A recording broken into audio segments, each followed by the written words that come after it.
सैयदुल मुरसलीन रहमतल लिल आलमीन कायद फौज इस्लाम और दामगे जोशे असनाम हजूर अलैहिस्सलातु वस्सलाम की ज़ाते बाबरकात पर हदिया दुरूद व सलाम के बाद ये इल्तजा है, दुआ है कि अल्लाह रब्बुल इज़्ज़त हम सब की हाज़री को अपनी बारगाह में कबूल व मंजूर फरमाए। यकीनी तौर पर ये मुकद्दस महीना भी प्यार और मोहब्बत का महीना है। इस महीने के शब और रोज़ भी मोहब्बत वाले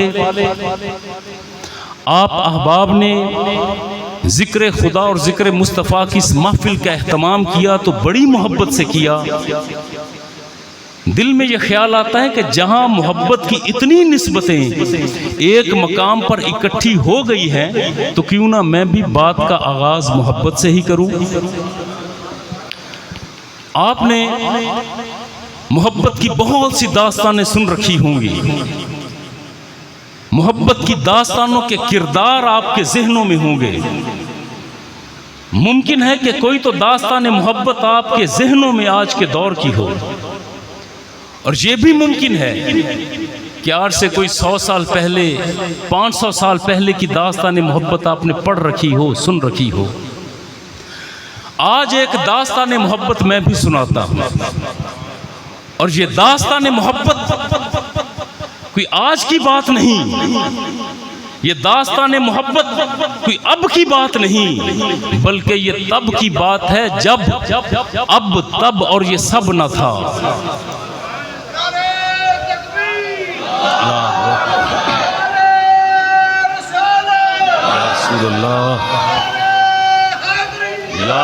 अल्लाह सलामत रखे आपको। यह है दास्तान मोहब्बत इलाहिया। अल्लाह रब्बुल इज़्ज़त तो कुन्तु कंज़न मख्फ़ियन के हिजाबात में था, फिर रब ने यह चाहा कि मैं जान लिया जाऊं, मैं पहचान लिया जाऊं। मेरा महबूब हो जो मुझे चाहे, जिसे मैं चाहूं, जो मुझे पुकारे, जिसे मैं पुकारूं, जो मेरे जलवे देखे, जिसका जमाल मैं देखूं। तो अल्लाह रब्बुल इज़्ज़त ने सबसे पहले अपने महबूब के नूर को खल्क कर दिया। और ये दास्तान मोहब्बत इलाहिया यहाँ रुकती नहीं है। फिर रब ने यह चाहा कि अब मेरे महबूब का जलवा 400 दिखाई भी दे। तो मेरे अल्लाह ने फिर इस कायनात को बनाया भी खूब, इसे सजाया भी खूब, और फिर निज़ाम कायनात को चलाया भी खूब। फिर रब ने यह चाहा कि अब मेरे महबूब का जलवा बेनकाबो बेहिजाब जाहिर हो जाए। तो अल्लाह रब्बुल इज़्ज़त ने अपने महबूब के नूर को पेशानी आदम में सजा दिया।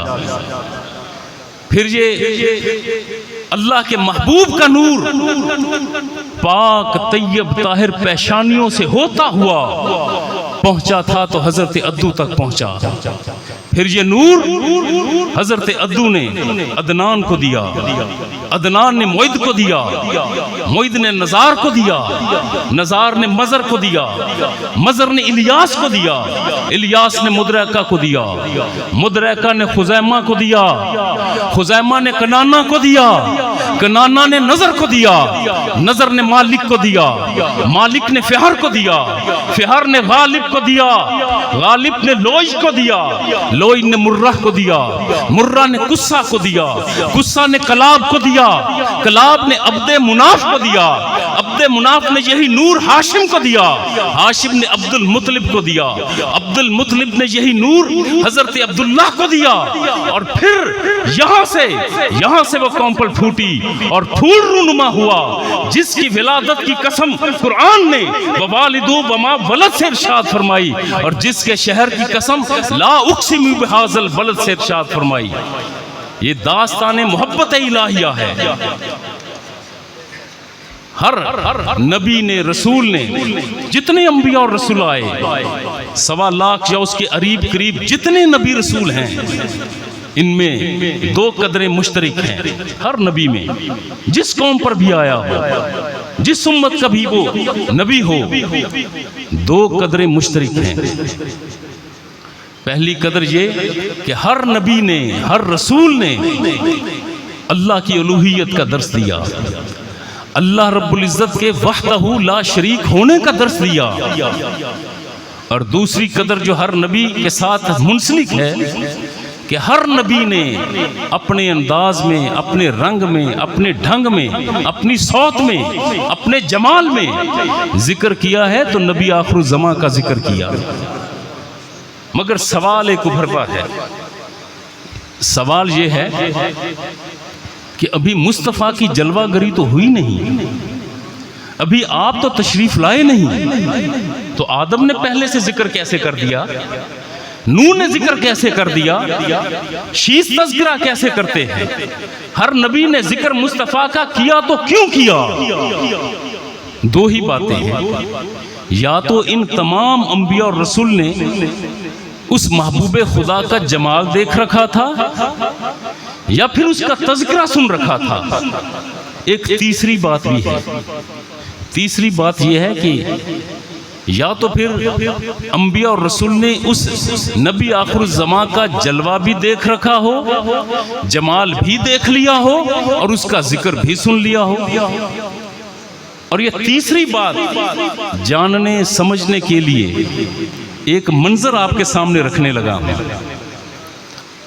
आप सबको एक रूहानी प्रवास के लिए तैयार रहना चाहिए।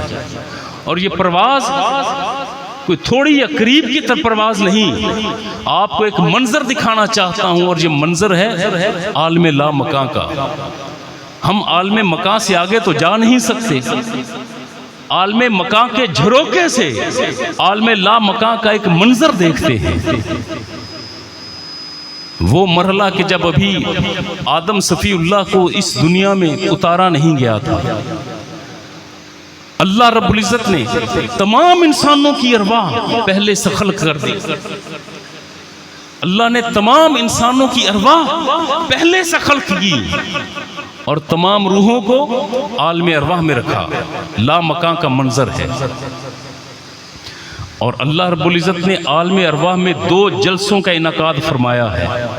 पूरी जिम्मेदारी से बात करने लगा हूं। 2 जलसों का इनाकाद, एक जलसा आम है जिसमें आदम सफ़ीउल्लाह से लेकर क़यामत तक आने वाले आखिरी इंसान की रूह उस जलसा आम में मौजूद, और ये है जलसा तौहीद।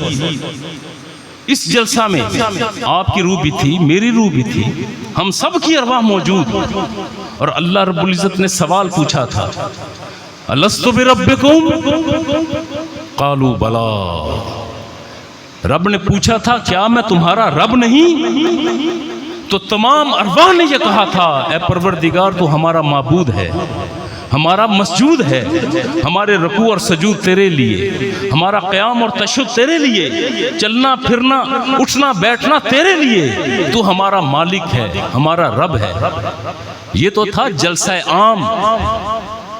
और उसी आलमे अरवाह में एक है जलसा खास, जिसमें किसी आम बंदे को जाने की जुर्रत भी नहीं थी, किसी आम बंदे को इज़्न भी नहीं।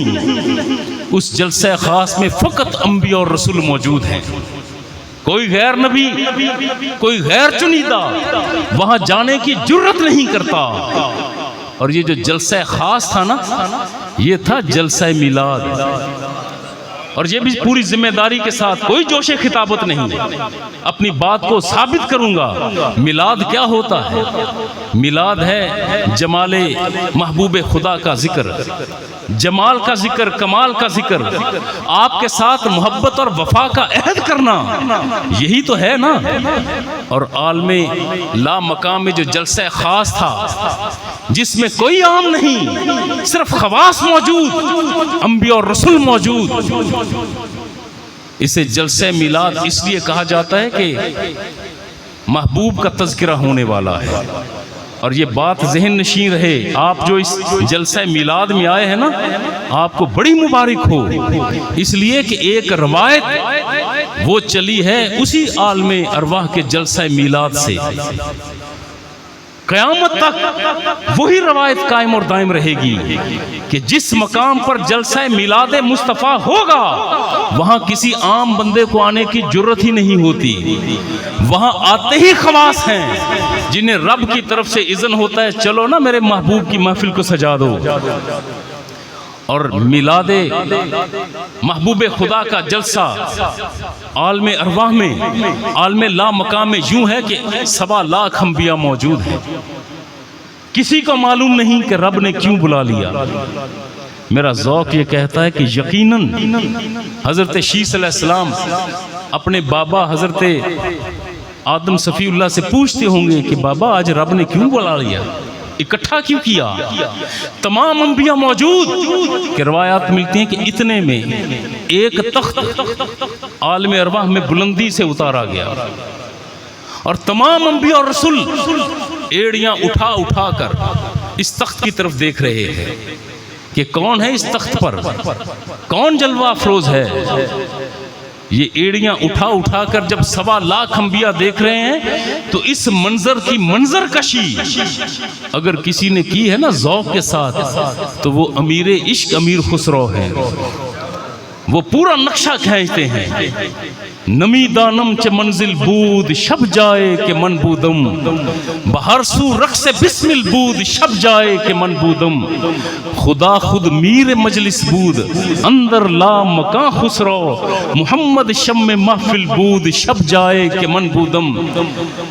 तमाम अंबिया मौजूद एड़ियां उठा उठा कर देख रहे हैं कि इस तख्त पर है कौन। जो ही तख्त करीब आया तो फिर अंबिया ने देखा कि इस तख्त पर जलवा अफरोज है तो एक वल्लैल की जुल्फों वाला मा ज़ाक़िर।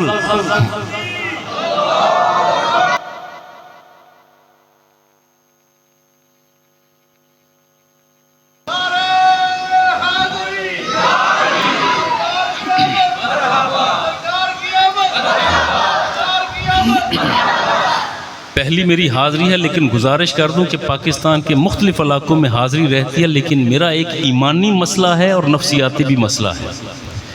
मसला यह है कि जब भी किसी महफिल में नारा तकबीर और रिसालत लगाया जाए और हम मुदब्बिर बन के बैठ जाएं और बोले ना भी हमारा वकार मुस्तफ़ा के साथ है, नारा मैं लगाऊं तो जवाब देंगे। सीधी सी बात है। हमारी इज्जत, हमारा वकार, हमारा मकाम, हमारा मर्तबा वो अगर है तो मुस्तफ़ा की ज़ात के साथ मुंसलिक होने से है। नारे तकबीर और रिसालत का जवाब देते हुए कोई हिचकिचाहट नहीं होनी चाहिए। और उमर रसीदा दोस्त ये ना ख्याल करें कि अब बूढ़े हो गए, ऊंची आवाज़ में नारों का जवाब देते हुए क्या महसूस करें। भाई ईमान तो बूढ़ा होता ही नहीं है, ईमान तो रहता ही जवान है। तो क्या नारा लगवाऊं तो जवाब देंगे ज़ौक़ के साथ, इश्क मस्ती के साथ, जज्बा ईमानी के साथ। कुछ देर के लिए ये नीचे करता हूँ इसलिए कि कहीं आप ये एतराज़ न कर दें कि खुद माइक पर नारे लगवा रहा है और हमें कहता है कि बगैर माइक के जवाब दो। ये लीजिए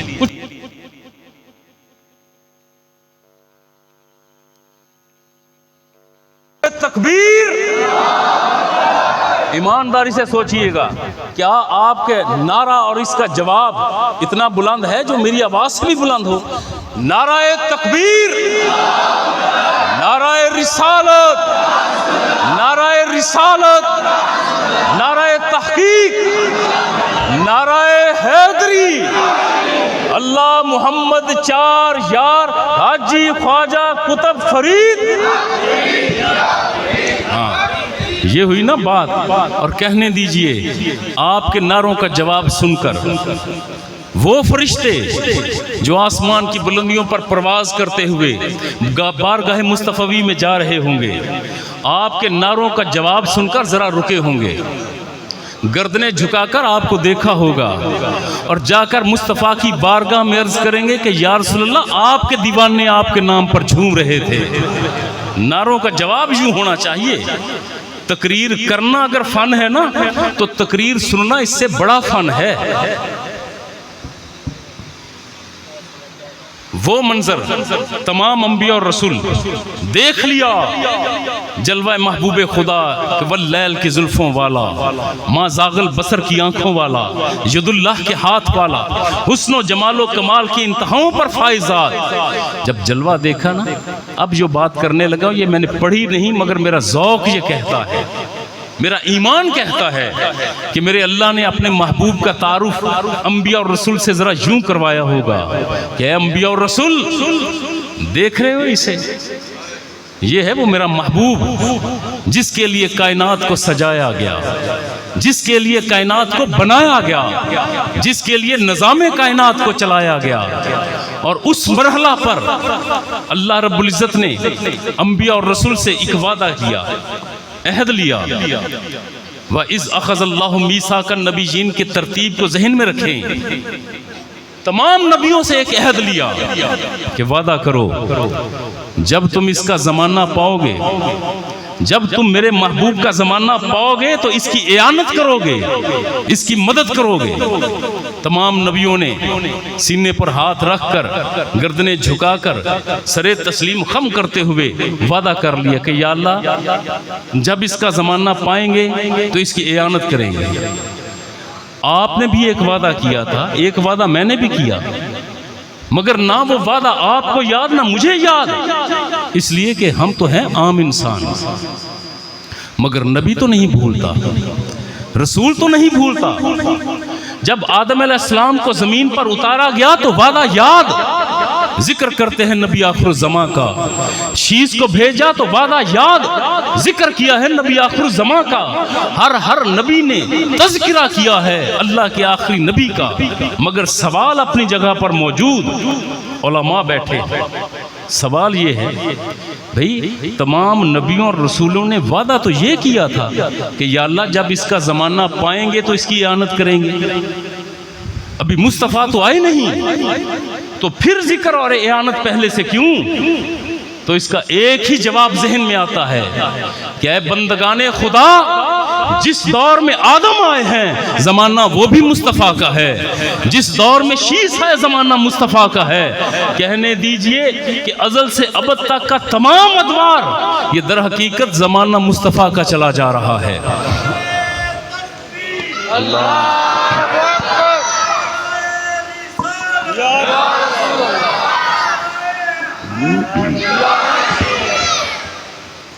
ये तो अंबिया और रसूल ने जिक्र किया ना, जिक्र हबीब किब्रिया कर दिया।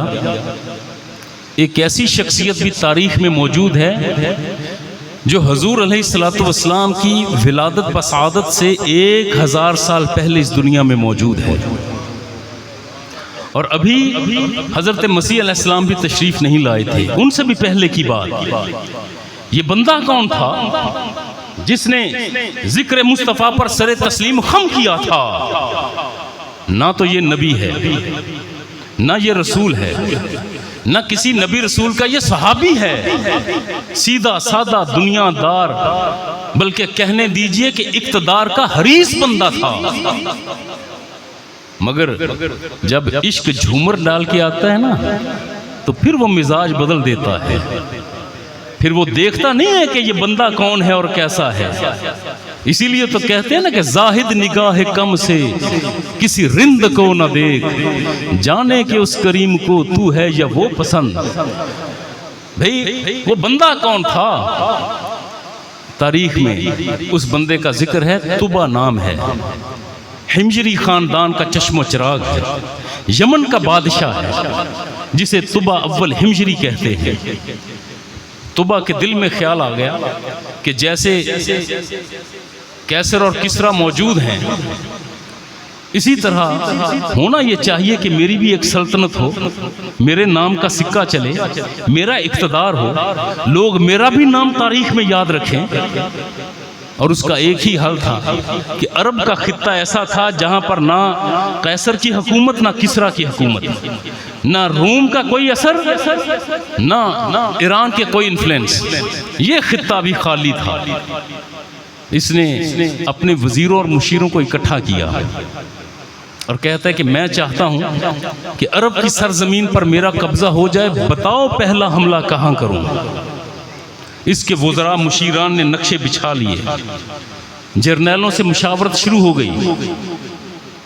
वज़रा ने तायुन करते हुए कहा कि ऐ बादशाह, अगर ये तू चाहता है कि तेरी हुक्मरानी पूरे अरब पर हो तो जाकर पहला हमला यसरब पर करो, यसरब को अपनी छावनी बना लेना, फिर धीरे धीरे आगे बढ़ना, पूरी अरब दुनिया पर तेरी हुकूमत और सल्तनत होगी। तुबा को ये बात और मशवरा पसंद आया। हजूर की विलादत से कितनी देर पहले की बात है? 1000 साल पहले की। और तुबा ने अपने फौजियों को, हजारों लश्करियों को तैयार किया, उस दौर का जदीद तरीन असला साथ लिया और यसरब की तरफ इसने सफ़र शुरू किया। जंगलों को, बियाबानों को, सहराओं को पार करते हुए यह यसरब के करीब पहुंच गया। उस दौर में यसरब एक किले के अंदर बना हुआ था शहर, छोटा सा शहर था, किला मजबूत था, दीवारें ऊंची थीं। शहर के बासियों ने देखा ना कि भाई यमन का बादशाह हमलावर हो गया, तो उन्होंने किले का दरवाज़ा अंदर से बंद किया, खुद महसूर हो गए। बादशाह ने आते ही अपने फौजियों से कहा, यह छोटा सा शहर है यसरब, हमला करो, इसे शाम तक फतह करो। इसके लश्करियों ने पूरा शहर घेर लिया, हजारों लाखों के तीर में तादाद में तीर बरसा दिए। लोग जख्मी हो रहे हैं, लहू उछल रहे हैं, लोग चीख रहे हैं, मगर कोई शख्स दरवाजा नहीं खोलता। शहर को जलाने के लिए तीरों के आगे आग लगाकर शहर को जलाया जा रहा है, लोग आग बुझा रहे हैं। जब कभी तुबा के फौजी किले की दीवार के करीब आते हैं तो मुज़ाहमत होती है, मगर दूर से ये तीर फेंकते हैं तो जवाबन कोई एक तीर भी तुबा के फौजियों की तरफ नहीं आता। शाम हो गई, किला फतह ना हुआ। तुबा ने अपने फौजियों से कहा, आराम करो, कल फिर हमला करेंगे। शाम हुई। किताब है वफा उल वफा, अल्लामा समहूदी रहमतुल्लाहि ताला अलैह, वो फरमाते हैं कि किले का छोटा दरवाज़ा खुला, 6 अफराद किले से बाहर आए और यूं बाहर आए कि सरों पर खजूरों के थाल हैं, कंधों पर पानी के मशकीज़ें हैं। चलते हुए सीधा हमलावर फौजियों के पास आए, उनके खैमों में गए और जिक्र करते हैं कि ए यमन के फौजियों, बड़ी दूर से आए हो, बड़ी मुसाफत तय की, हम देख रहे थे कि तुम्हारे बादशाह ने तुम्हें आराम भी ना करने दिया और तीर अंदाजी पर लगा दिया। हम देख रहे थे कि तुमने कुछ खाया पिया नहीं। जिस नीयत और इरादे से भी आए हो, हमारे इलाके में आए हो तो हमारे मेहमान ना। इरादा तुम्हारा जो भी हो, तुम्हें भूख लगी होगी, हमारे शहर की खजूरें बड़ी मीठी हैं, ये खजूरें खा लो। पानी ठंडा है, ये पानी पियो। वो फौजी भी हैरान। तुबा ने कहा कि भाई बुलाओ ना जरा इन्हें मेरे खैमे में, अजीब बंदे हैं। बुलाया और तुबा ने जिक्र किया, ऐ शहर के बासियों, क्या तुम जानते हो कि मैं कौन हूं, किस इरादे और नीयत से आया हूं? तो उन्होंने कहा हाँ। एक शख्स आगे बड़ा जिक्र करता है, ऐ बादशाह, जानते हैं कि तेरा नाम तुबा है, हिमजरी खानदान के हो, यमन के तू बादशाह हो, हमारे शहर को तुम फतह करने आए हो, हमारे सीने में तीर तराजू करने आए हो, हमारे सरों को तन से जुदा करने आए हो, हमारे बच्चों को तुम यतीम बनाने आए हो, हमारी बीवियों को तुम लौंडियां बनाना चाहते हो। ऐ बादशाह, जानते हैं। तो तुबा ने कहा, क्या तुम्हारे अंदर गैरत नहीं, क्या जोश जज्बा और हमीयत नहीं, क्या लड़ना नहीं जानते? तो वो शख्स कहता है, बादशाह, हमें लड़ने और बुज़दिली के हवाले से ताने न दे। हमारे बच्चे तलवारों के साए में पलकर जवान होते हैं, हम लड़ना भी जानते हैं, मरना और मारना भी जानते हैं, मगर बात यह है कि जब हम असला लेकर, तलवारें लेकर, नेज़े लेकर मैदान में उतरे ना, तो बहुत से तुम्हारे फौजी मरेंगे, बहुत से हमारे लोग मरेंगे, और बादशाह हम अभी मरना नहीं चाहते। तुबा ने कहा, यही तो बुज़दिली कि मौत से डरते हो। उसने कहा, मौत से डरते नहीं है बादशाह, हमारे साथ मामला इश्क का है, हमारे इश्क का तकाजा है कि हम जिंदा रहें। तुबा ने कहा भाई ये मैदान कारज़ार है, जंग का मैदान। इस जंग के मैदान में प्यार, मोहब्बत, मुरव्वत, मुवद्दत, इश्क ये कहां से आ गया?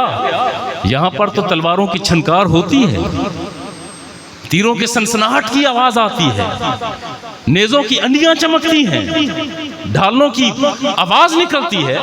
यहां पर तुम कौन से इश्क की बात करते हो? तो उसने शख्स ने कहा बादशाह तो फिर दास्तान इश्क सुन। अब ये दास्तान इश्क सुनाना चाहता है। अगर आपका ज़ौक़ इजाज़त दे तो ये दास्तान इश्क मैं भी सुनाऊं आपको। वो शख्स कहता है ए बादशाह हम नस्लन यहूदी हैं, मेरा दादा तौरात और ज़बूर का बहुत बड़ा आलिम था। उसने तौरात में पढ़ा, ज़बूर में पढ़ा, अपने दौर के अंबिया और रसूल से सुना कि अल्लाह रब्बुल इज़्ज़त को अपने आखिरी नबी से बड़ी मोहब्बत है।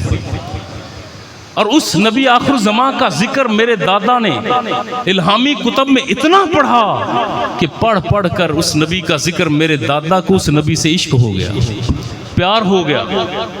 अब मेरे दादा ने तजस्सुस ये किया कि वो नबी आएगा कहाँ, किस इलाके में आएगा, ताकि मुमकिन है कि मेरी किस्मत यावरी करे और मैं भी उसकी ज़ियारत कर लूँ। तो उसने किताबें खंगालना शुरू कर दी, उलमा की महफिल में जाना शुरू कर दिया, अंबिया से निशानियां पूछना शुरू कर दी। और ये निशानियां मिली कि अल्लाह का आखिरी नबी आएगा, अरब के सहराओं के दरमियान घिरी हुई एक नखलस्तानी बस्ती में आएगा, जहाँ पर खजूरों की बहुतात होगी, जहाँ पानी के ठंडे और मीठे चश्मे होंगे। तो ऐ बादशाह मेरे दादा ने अरब की सरजमीन पर घूमना शुरू कर दिया। वो करिया करिया, बस्ती बस्ती, नगर नगर, गांव गांव, शहर शहर गया। और बादशाह उसे नबी आखिर ज़मा के शहर की तमाम निशानियाँ मिली तो इस यसरब शहर में मिली। जब ये मालूम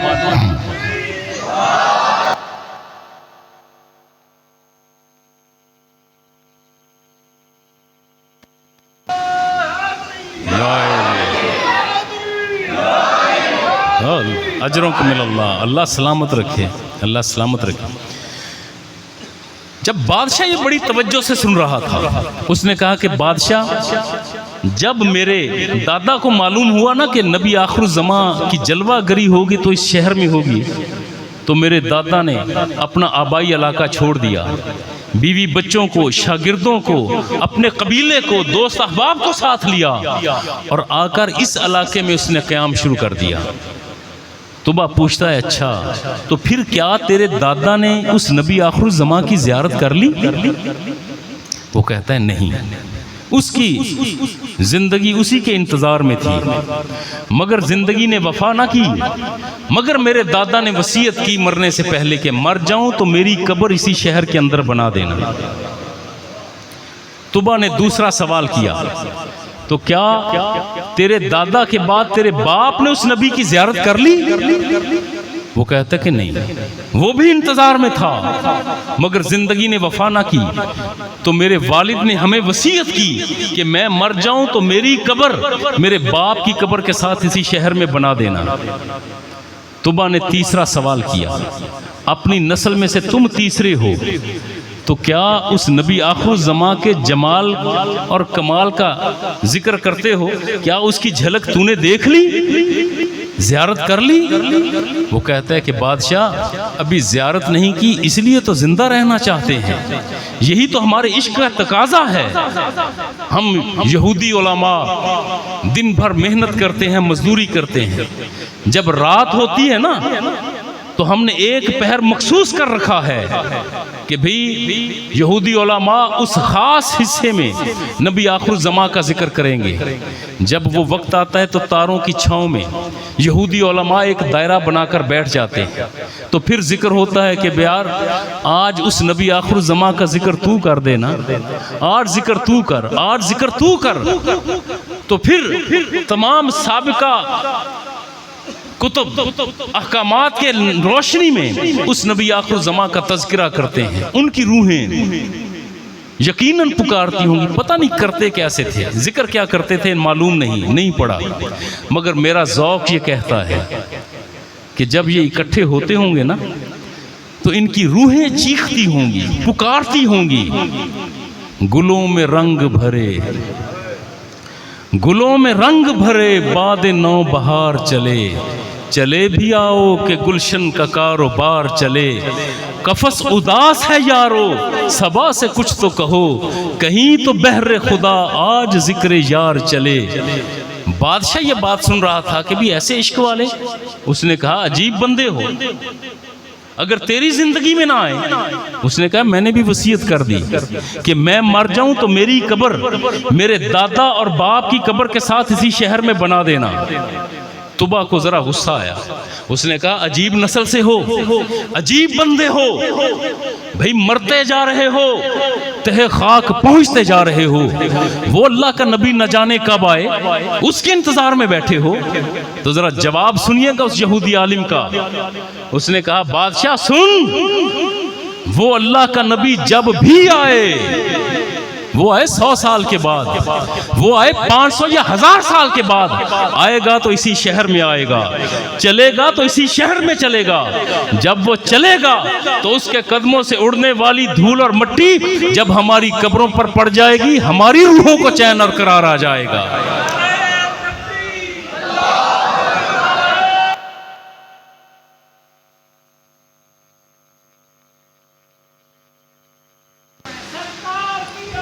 मरहबा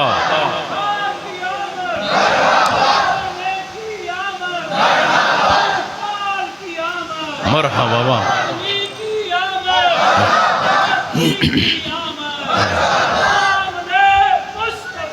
मरहबा मरहबा रसूल के गुलाम है। सुभान अल्लाह, अजरुक मिनल्लाह, मौत भी कबूल। अल्लाह आपको सलामत रखे, ये ज़ौक़ सलामत रहे, या आपके इश्क की परवाज़ इसी तरह बुलंदी पर रहे। बादशाह ने जब ये देखा ना, यार ये कैसे बंदे हैं भाई, उस नबी के बारे में सिर्फ सुना है, ये अनडिठा सौदा, ऐसे बंदे, ऐसी मोहब्बत वाले। अब तुबा के दिल की दुनिया भी बदली। इसने कहा है लोगों सुनो, शहर के वासियों सुनो, मैं तुबा हिमजरी खानदान का बेटा, यमन का बादशाह, तुमसे वादा करता हूं कि तुम्हारी इस बात के बाद मेरा कोई फौजी तुम्हारे शहर की तरफ मैली आंख से नहीं देखेगा, यहीं से वापस जाएंगे। मगर मेरी दरख्वास्त है कि एक मर्तबा आखिर ज़मान नबी के शहर को एक मर्तबा मुझे अंदर से देख लेने दो, ताकि ये हसरत न ले जाऊं। यहूदी उलमा ने कहा कि बादशाह आओ, शहर को देखो, मगर शर्त यह है कि तुम्हारे साथ की असला बरदार ना हो, कोई खंजर वाला, नेज़े वाला, तलवार तीर वाला ना हो। आओ और शहर को देख लो। बादशाह ने कदम बढ़ाए तो इसके वज़रा ने रोका, ए बादशाह क्या करते हो, ज़रा रुक जाएं, कहीं ऐसा ना हो कि ये लोग चूंकि जानते हैं कि आपने हमला किया है, इनके लोगों को आपने जख्मी किया, इनके शहर को अंदर से जला दिया, कहीं ऐसा ना हो कि ये बगैर मुहाफिजीन के आपको अंदर ले जाएं, वहां जाकर कत्ल कर दें। तो तुबा ने मुस्कुराकर अपने वज़रा को देखा, कहा क्या तुमने इन यहूदी उलमा की आंखों में देखा नहीं, इनकी आंखों में सवाए इश्क के और कुछ भी नहीं है, और जो आशिक होता है वो कातिल नहीं होता। भाई आशिक तो खुद मकतूल इश्क होता है। तुम मेरे साथ चलो, तुम्हारी जिंदगी का भी मैं जामिन हूं। दरवाजा खोल दिया गया, यहूदी उलमा शहर में चले गए, इसके वज़रा और मुशीरान अंदर गए, तुबा अभी बाहर खड़ा है। तो लोगों ने कहा बादशाह शहर को देखने का शौक था, दरवाजा खोल दिया, अब अंदर आते क्यों नहीं? तो इसने कहा लोगों पहले मालूम न था ये शहर किसका है, अब अल्लाह के महबूब नबी के शहर में दाखिल होने से पहले मुझ तुबा को अपने जूते तो उतार लेने दो।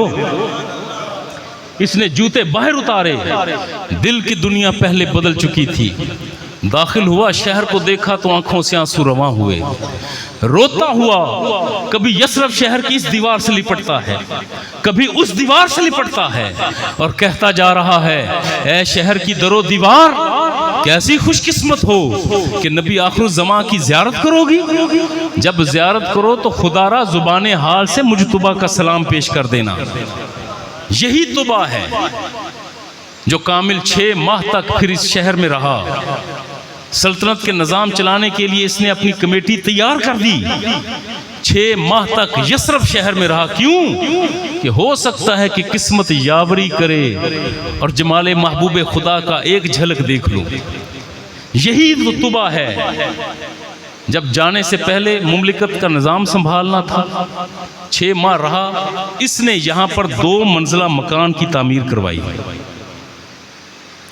तारीख़ मदीना पर किताब वफ़ा उल वफ़ा, जिसके हवाला जात हजूर किबला बाबा जी फरीदुल असर रहमतुल्लाहि ताला अलैह ने अपनी किताब मदीनतुर रसूल में बारहा दिए, बहुत से मकामात पर।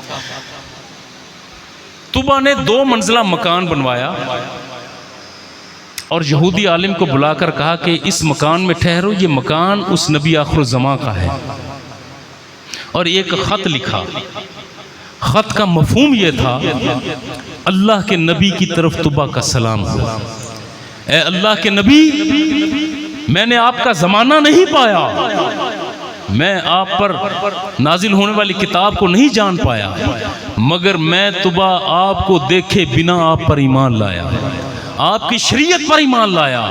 ए अल्लाह के नबी, कल क़यामत के दिन जब आप अपने गुनाहगार उम्मतियों को अपने दामने रहमत में जगह दें तो खुदारा मुझ तुबा को भी याद रखिएगा।